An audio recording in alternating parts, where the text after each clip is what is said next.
సృజన్ గారు, మీ రచన చాలా చాలా అద్భుతంగా ఉంది. సాహిత్యం కన్నా పెద్దవల ఏమన్నా ఉందంటారా చెప్పండి.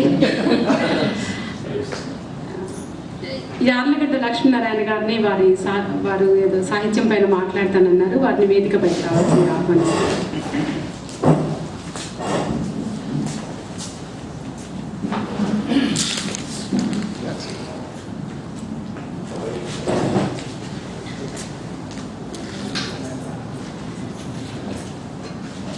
సాహితీయ సమావేశ సదస్సులకు వందనములు. ఇలాంటి కార్యక్రమాలకి విచ్చేయటము, అభిమానంతో రావటము చాలా ముదావహమైన విషయం. ఎందుకంటే మన సాహిత్యాన్ని మనం పోషించుకోలేకపోతే మరి ఎవరు దీన్ని చూస్తారు, ఆదరిస్తారు, గౌరవిస్తారు? సాహిత్య పోషణ ఎలా సాగుతుంది? సాహిత్య ఉద్దేశ్యం మనకందరికీ తెలిసిందే. బహుశా మీకు నేను అదనంగా చెప్పవలసిన అవసరం లేదేమో అనిపిస్తుంది. సహితానాం భావ సాహిత్యం. ఏది హితకరమైనదో, ఏది హితవంతమైనదో, ఏది సమాజ శ్రేయస్సును కాంక్షిస్తుందో, ఏది సమాజ కళ్యాణాన్ని కోరుకుంటుందో, సమాజాభివృద్ధికి ఏది దోహదం చేస్తుందో, ఏ రచన దోహదం చేస్తుందో, ఏ ప్రక్రియ దోహదం చేస్తుందో దాన్ని ఉత్తమమైన సాహిత్యం అనడంలో ఎలాంటి సందేహం పెట్టుకునే అవసరం లేదేమో. ఒకనప్పుడు సాహిత్యం అంటే విశ్వశ్రేయ కావ్యం అనేవాళ్ళు. సమాజం కోసము కాకుండా విశ్వశ్రేయస్సు కోసం, అంటే విశ్వం అంటే కొన్ని సమాజాల సమూహమే కదా. మానవ సమాజం కావచ్చు, పశుపక్షాదుల సమాజం కావచ్చు, వీటన్నింటి కలయికతో కూడితే మనం సమాజం అంటాము. ఈ సమాజాల సమూహాన్ని విశ్వము అంటాము. ప్రపంచ శ్రేయస్సును ఏ సాహిత్యము కోరుకుంటుందో అదే ఉత్తమమైన సాహిత్యము అని చెప్పుకునేవాడు. కానీ మన మొదట్లో మాత్రం ఈ సాహిత్యము దేవతల గురించి స్తోత్రం చేయటము, రాక్షసుల గురించి వర్ణించడము అంతవరకే ఆకాశ హర్మ్యాల్లో విహరిస్తూ ఉండేది. సామాన్య జనానికి బహుశా అది దాన్ని చూసి దర్శించే భాగ్యము, సామాజిక జన దగ్గరికి వెళ్ళే అవకాశము దానికి లేదేమో. ఎందుకంటే ఆనాటి సాహిత్య పోషకులు అట్లా ఉన్నారు, సాహితీవేత్తలు అట్లా ఉన్నారు, సాహిత్య సృష్టి అలాగే జరిగిపోయింది. నన్నయ్య భట్టు ఆయన సమకాలికులందరూ కూడా ఒక విధంగా భవిష్యత్ వాణి వినిపించారు. భారతము ద్వారా, రామాయణం ద్వారా భారతదేశ భవిష్యత్తు అంటుకని కవిని ద్రష్ట అంటారు. భావిని దర్శించువాడు ద్రష్ట. కవి కానచో రవి కాంచగలడు అంటారు. చూశారు? హృదయాంతరాళంలోకి వెళ్ళి చూసి అక్కడ ఉన్నటువంటి రహస్యాన్ని కూడగట్టే మనస్తత్వ శాస్త్రాన్ని సరిగ్గా అధ్యయనం చేసి 10 మందికి అందించే స్వరూపులైన, భగవత్ స్వరూపులైన. అందుకనే ఆయన్ని ద్రష్ట అంటారు, ఆయన మహాకవి అనిపించుకుంటారు. అట్లాంటి సాహిత్యము ఉత్తమ సృజన అనిపించుకుంటుంది. ఈ మధ్యకాలం ఆ తర్వాత ఏమైందంటే సాహిత్యము పూర్తిగా రాజహర్మ్యాల్లో విహరిస్తూ ఉంది, రాజప్రాసాదాల్లో విహరిస్తూ ఉండేది. అంటే శృంగార రసభరితంగా రాజుల యొక్క వైభవాన్ని వర్ణించేదిగా వాళ్ళని గురించి మాత్రమే చెప్పి వాళ్ళ నుండి కానుకలు కట్నాలు పొందే ధోరణితో ఉండేవారు ఆనాటి కవులు. సాహిత్యం అంతవరకే పరిమితమైంది. సుమారుగా ఒక 1000 సంవత్సరాల నుండి, అంటే నన్నయ్య పట్టాలకున్న తర్వాత కొద్ది కాలంలో కొంచెం చిన్న మార్పులు చూసుకున్నవి కలగాపురంగా సంధియుగం కాబట్టి. ఆ తర్వాత రాయప్రోలు వారు, గురుజాడ వారు, గిడుగు రామమూర్తి గారు, కందుకూరి వీరేశలింగంబుద్ధుడు గారు ఇలాంటి మహానుభావులు వచ్చి సాహిత్యానికి చక్కని రూపకల్పన అందించారు. సాహిత్యం అంటే ఇది అని సాహిత్య ప్రియులకు, సాహిత్యాభిమానులకు, సాహిత్య పోషకులకు చక్కని సందేశాన్ని అందించారు. సాహిత్య సమాజాన్ని వీడి సాహిత్యం జీవించలేదు అన్నారు, సమాజానికి దూరంగా సాహిత్యం మనలేదు అన్నారు, సాహిత్యాన్ని విడిసి సమాజం బ్రతకలేదు అన్నారు. అందుకని సాహిత్యాన్ని బ్రతుకు ఎక్కడ ఉంది? సామాన్య జనం మధ్యనే ఉంది అన్నాడు. సామాన్య జనం యొక్క వాళ్ళ చరిత్రను చక్కగా వివరించి విశదీకరించి చెప్పగలిగేది, దానికి ఆదర్శవంతమైన సమాజ నిర్మాణానికి తోడ్పడేదే సాహిత్యం అన్నారు. అది అట్లాంటి ధోరణి, అట్లాంటి భావము, అట్లాంటి స్ఫూర్తి, అట్లాంటి స్పందన ప్రజల్లో కల్పించకపోతే అది సాహిత్యం కాదు అని. అది కొద్ది మందికు వాళ్ళ పోషణ ఉదర పోషణ కోసం నిర్వహించే సాహిత్యమే కావచ్చు, కానీ అది సమాజానికి ఉపయోగపడే సాహిత్యం అనే అర్థానికి చక్కని రూపకల్పన చేసే సాహిత్యం కాదని చెప్పుకున్నారు. ఆ తర్వాత గురుజాడ వారి తర్వాత కవిత్వ పోకడల్లో చాలా మార్పులు వచ్చాయి.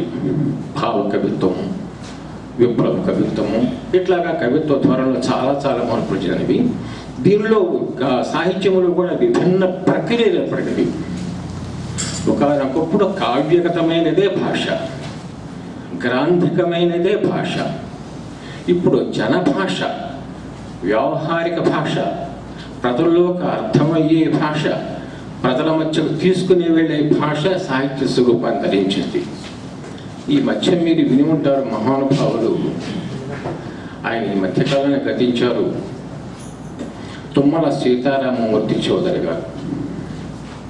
ఆయనకు గొప్ప బిరుదు ఉంది, తెలుగు లెంక, అభినవ తెక్కన, ప్రసిద్ధ గాంధేయవాది, ముమ్మూర్తులా మూర్తి భవించిన ఆంధ్రత్వం ముట్టిపడే వ్యక్తి. ఆయన చివరి వరకు ఈ రూపంలో, ఉపాధ్యాయ రూపంలో సాహిత్య సేవ చేస్తూ ఉన్నారు. సుమారు నాకు తెలిసిన వరకు 60-70 సంవత్సరాల క్రితం ఆయన జీవించున్నారు. సాహిత్య సేవ చేసి ఉపాధ్యాయ వృత్తితో పాటు సాహిత్య సేవ చేస్తూ జీవించి ఉన్నారు. ఆయన సమాజ స్వరూపాన్ని, తన సమకాలమైన సమాజ స్వరూపాన్ని కాకుండా భవిష్యత్ సమాజ స్వరూపాన్ని చక్కగా ఊహించి ఒక పద్యంలో వివరించి ఉన్నారు. గాంధీ గారు అప్పటికి గాంధీ గారి మరణం జరిగిపోయింది, గాంధీ గారు అస్తమించారు. ఆ చిన్న విషయాన్ని తీసుకొని ఆయన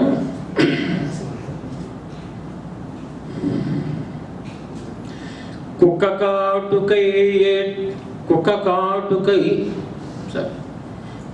కుళ్ళిన ఎముకకై గూడు కుక్క గుంపుల ఓలే, కుళ్ళిన ఎముకకై గూడు కుక్క గుంపుల ఓలే, అధికారమునకై గారాడు నట్టి వారి. చక్కగా ఈనాటి రాజకీయ నాయకులు మన ముందు ప్రత్యక్షం అవుతారు ఈ ఒక్క మాటలోనే.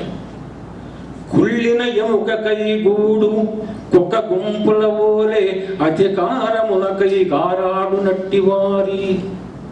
లంచాల గడ్డి కాసించి సేవా ధర్మ నియమములు బలిసే నేర్చువారి. ఉద్యోగవర్గం అంతా కిందకు వచ్చేసింది. లంచాల గడ్డి కాసించి సేవా ధర్మ నియమములు బలిసేయ నేర్చువారి. కుహనా వాణిజ్యోపకు మనోద్రిక్తులై, కుహనా వాణిజ్యోపకు మహోద్రిక్తులై, సుధవోలి ప్రజనెత్రు జుర్రువారి. వ్యాపారవేత్తలు వాళ్ళు మన ముందు స్పష్టంగా కనిపిస్తుంది దృశ్యాన్ని చూడండి. కొంచెం అవలోకన చేస్తే ఈ పద్యభావం సింపుల్గా దాదాపుగా అందరికీ అర్థమయ్యే భాషే. శబ్దం యొక్క అర్థాన్ని గ్రహించబోయిన భావం మనకు అర్థమైపోతుంది. సేవా ధర్మముల్ని అవి చెప్పేది కదా, స్వతవోలి ప్రజలందరూ చూరువారి. తర్వాత 4వదమ్మా, పరమత ద్వేషాగ్నిచే మరగి, పరమత ద్వేషాగ్నిచే మరగి, నారీ వృద్ధ శిశు జనంబులం చీల్చి చెండువారి. ఇవాళ అది స్పష్టంగా కనిపిస్తా ఉంది. పరమత ద్వేషాగ్నిచే మరగి, వాళ్ళకి ఆ పరమత ద్వేషం ఉన్న వాళ్ళు ఎట్లా ఉండాలంటే వాళ్ళ మనస్సంతా ఉడికిపోతూ ఉంటుంది. ఎవరు రెండో మతం ఉండ తగదు. ఈ ప్రపంచంలో మనమతనే, మన దేవుడే సర్వశ్రేయోదాయకుడు, ఈయనే ఏకైక బ్రహ్మ, మరొకరు ఉండటానికి వీళ్ళ అసహనం, వాళ్ళలో ఉన్న అసహనం ఇదిగో ఎట్లా ఉంటుంది. నారీ ధర్మ, నారీ శిశువృద్ధ నారీ జనంబులంచి చిచుండువారి. దేశహిత కృత్యముల పేరగచ్చు అర్థంబు ఆత్మజనులకు పంచునట్టి వారి. దేశహిత కృత్యముల పేరగచ్చు అర్థంబు ఆత్మజనులకు పంచునట్టి వారి. బ్రతుకు కనలేక దేశహిత కృత్యముల పేరగచ్చు. మనం విదేశాల పర్యటనకి వెళ్తున్నాం. రాజకీయ నాయకులు, ముఖ్యంగా ఎమ్మెల్యేలు, ఎంపీలు చాలామంది ఇతర దేశాల పర్యటనకు వెళ్ళి మేము అధ్యయనం చేసి అక్కడి నుంచి డబ్బులు పుట్టుకొస్తామని ఆ డబ్బులు ఎవరు ఖర్చు చేస్తున్నారంటే ఆత్మజనులకు పంచునట్టి వారి బ్రతుకు కనలేక నీవు తనువు చాలించితివి గాని నీదు గుండె ప్రేల్చగల మగండు కలండి ధరిత్రిలోన, నీదు గుండె ప్రేల్చగల మగండు కలడే ధరిత్రిలోన. అంతేగాని మహానుభావ నువ్వు చనిపోయావంటే నిన్నెవరూ కాల్చి చంపారు మత ఛాందసులను జనరల్గా ఇది పనికి కనిపించే మాట కావచ్చు. ఆ విధంగా ఆ రూపములో నిన్ను బలి తీసుకున్నారు. అంతేగాని వాస్తవంగా నీ మరణమంతా అటు తెప్పించింది. దానికోసం తప్పించి ఉత్తమమైన సమాజ నిర్మాణం కావాలి, ప్రజాస్వామ్యం పరివర్తితం కావాలి అని తప్పించి ఇట్లాంటి మారణకాంతకు నీవు బలైపోయావు. నిన్ను నిజంగా పిలిచి మానవుడు ఈ ప్రపంచంలో లేడు అని వాపోతాడు, ఆవేదన వ్యక్తం చేస్తాడు, బాధని వ్యక్తం చేస్తాడు. అందుకని కవి బ్రతికినంత కాలము మరి ఏ మనిషి బ్రతకలేడు, కవి జీవించినంత కాలము ఏ మనిషి జీవించలేడు. అట్లా మన దేశంలో ముఖ్యంగా ఆంధ్ర రాష్ట్రంలో ఎంతోమంది మహానుభావులు సాహిత్యము ద్వారా సమాజానికి ఒక కొత్త వెలుగును తీసుకురావడం కోసము విపరీతమైన అద్భుతమైన సేవలు చేసి పెట్టారు. స్వామి వివేకానంద మన రాష్ట్రీయులు కాకపోయినా బాగా చదువుకొని వేదాంత శాస్త్ర పారంగతుడై ఇతర దేశాల పర్యటన చేసి భారతదేశపు వేదాంతాన్ని అద్భుతంగా ప్రపంచానికి చాటి చెప్పి భారతదేశపు వేదాంత ధోరణిని వినిపించి ఇదియా భారతదేశము అంటే అని విదేశీయులు ముక్కు మీద వేలు వేసుకునేట్లుగా చెప్పగలిగినటువంటి గొప్ప ఆరాధ్య దేవత వివేకానంద, స్వామి వివేకానందుడు.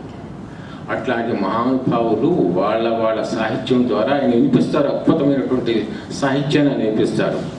ఈ సమాజాన్ని బాగు చేయాలంటే ఇంతకంటే మనకు మార్గం లేదు. మనకున్న సాధనము సాహిత్యమే. ఈ సాహిత్యం ద్వారా సమాజాన్ని మంచిగా మరల్చవచ్చు, ఉత్తమమైన సాహిత్యానికి మెరుగులు దిద్దుకోవచ్చు. సమాజ నిర్మాణమే సాహిత్యము సమాజానికి దర్పణము లాంటిది. సమాజము తత్కాల సమాజం కాదు, భవిష్యత్ సమాజం కూడా దానిలో ప్రతిబింబించకపోతే అది సాహిత్యం అనిపించుకోదని సాహిత్యానికి చక్కని రూపకల్పనకి అందించారు. ఇట్లాగా మన చరిత్రలో, భారతదేశ చరిత్రలో, ముఖ్యంగా ఆంధ్రప్రదేశ్ చరిత్రలో చాలామంది మహానుభావులు సాహిత్యం ద్వారా సమాజాన్ని సేవ చేసి వారు సమాజంలో ఎన్నో సమస్యలు మనందరికీ తెలుసు. ఏ ఒక్క సమస్యను తీసుకున్నా కూడా సాహిత్య ప్రకృతి ద్వారా, సాహిత్య ప్రక్రియ ద్వారా దాన్ని స్పష్టంగా విపులీకరించవచ్చు, ప్రజల మధ్యలో తీసుకుని ఉండవచ్చు, ప్రజల హృదయాన్ని స్పందింప చేయవచ్చు. ఒక విధమైనటువంటి వాళ్ళల్లో అలజడిని, ఉద్యమాన్ని తీసుకురావచ్చి దాని పరిష్కారం కోసం వాళ్ళని ఆయత్తం చేయవచ్చు. అట్లాంటి ఉత్తమ సాహిత్య నిర్మాణం జరగాలని మనం కోరుకుంటాము.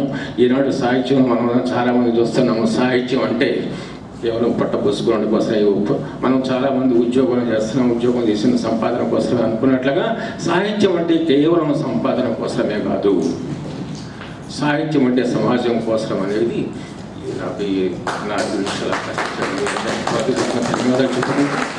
ఇట్లాంటి సాహితీ సమావేశాల ద్వారా మనం కాస్తో కూస్తో సేవ చేయగలిగితే మన సేవకే. సాహిత్య రచన ఆ క్రియలు కొనసాగించే వాళ్ళు మహానుభావులు చాలామంది ఉంటారు. ఇట్లాంటి సమావేశం ద్వారా కొంతమందికైనా మనం కాస్త ఇంత జ్ఞానం అందిస్తే అది మన సాహిత్య సమాజానికి, మన సాహిత్య సమావేశములకు మంచి విలువలు అందిస్తున్న భావన చేస్తూ ఇట్లాంటి సమావేశాలు మరీ జరగాలని కోరుకుంటూ మీకు ధన్యవాదాలు తెలుపుతున్నాను.